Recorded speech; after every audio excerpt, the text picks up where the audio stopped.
Hello, family. Let's cook. As we cook, I'm going to share something that I have recently learned. We believe our own lies. That's what I've learned. Well, from myself and from other people. There was a situation that I did. I can't actually apologize to the person directly because I'm no longer in contact with them. So, but I did lie, and it wasn't like all the lies. It was just, I did lie some parts. I did add things that were not as extreme as I made them out to be. Because it really did, it favored my need at that time. It was a pretty important need that I had at that time. I don't think I would do it any differently, because if I didn't do it exactly the way I did, it probably would have played out quite differently, and the results would be not good for me. They wouldn't even good for that person as well, but I don't know if they care as much as I did. We do believe our own lies. I did actually I'm gonna read this book, like the whole book, but I was just reading a preview. I listened to the preview of this book, 4 Agreements, and I learned that people really see you differently. Their story is different from your story. Even in my own story, there are things that I see about other people that are not exactly the way they see themselves. And we do believe our own lies sometimes, because it's just favorable for us to see things the way that we do, so that our story can be favorable to us. For example, I was talking to one person that I had an encounter with just a few days ago. Not the encounter happened many moons ago, but the conversation happened a few days ago.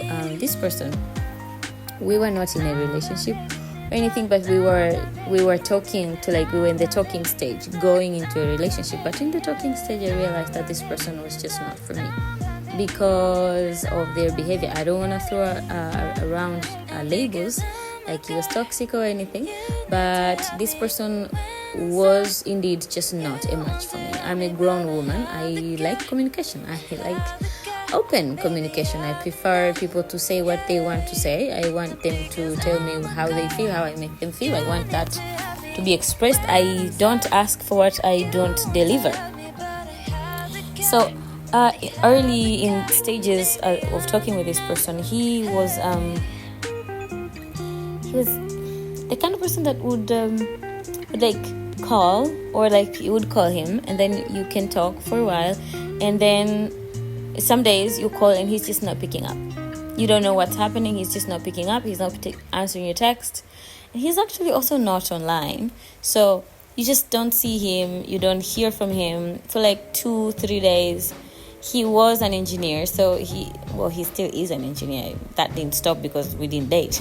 Anyways, he would not pick up the calls or call or text. And then after a few days, he would just arise from wherever he was buried. And then he would just pop up and be like, "Good morning, how are you? Have a good day."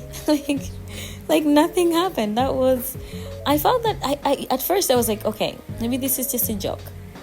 Obviously it's a joke. He's not seriously expecting this to progress to anything, even the friendship. I mean, I don't have friends that do that. Actually, my best friend doesn't pick up the calls very most of the time, but she does kind of sometimes sort of text back. But we have an understanding. And I get it. Also, I can just pop up at her house. It's not like it's a different situation. Anyway, this guy would do that, and and he would just pretend like nothing happened. So I just thought this was a joke, but he continued like that. I remember this one time he called me. He told we hadn't talked in a while, and he said, "I'm sick. I got into an accident, And I was like, oh, so sorry. I did not know that you got into an accident. You know how I didn't know that he got into an accident? Because he did not tell me. Because we were not talking. Not that we were mad at each other or anything. We were not in a relationship. So there was no reason to be mad. I just ignored him. I just decided I'm not going to call again. So he said he got in an accident and he would like for me to go visit. And, because I had never been to where he lives, I thought, you know what? No problem. I'll come see you. And if you need anything, I can help you. I got ready, found myself a babysitter. I was like, I'm going to see what I can do to help. This is a fellow human being, a fellow Tanzanian. I would like to be helpful. So I got ready and I was just waiting for him to tell me where he lives, his address.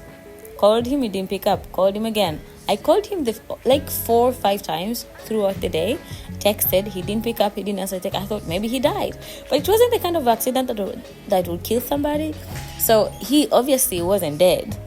He just did not communicate. And then, after a few days, this is one of the few moments later, after a few days, he popped up again and we were just talking like nothing happened.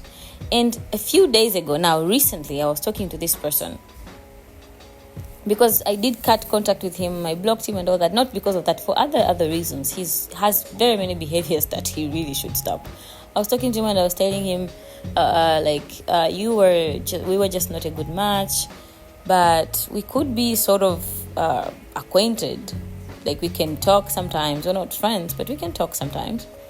And he said, the reason that we didn't work out is because you didn't give us a chance. You never listened to my side of the story.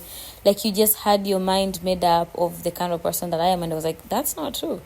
That is not true. He really just, in this whole situation, he decided that he was the victim. I'm not saying that I was a victim. He wasn't a victim either. I wasn't a victim because I didn't have to continue talking to him. But he wasn't a victim because he did not communicate. Like he somehow expected me to continue being in that situation until he was, I don't know, and he never wanted to talk about whatever he did, the reasons that he did not show up or pick up the call. But he somehow has always convinced himself that he was the victim of this vicious woman who decided to not give him a chance because of how she, I don't know, her own reasons, which is so crazy. I think if we tell ourselves lies, if we tell our mind, or is it our brain, I don't know, whatever we are telling, but if we tell ourselves lies for a long time, we totally believe that. And I saw that, or I've seen that also in myself. When I told this this lie that I was telling about earlier, I started believing it. I said it too much, I started believing it. Life. Anyways, guys, thank you for watching. I will see you in the next video. Have a good day and bye.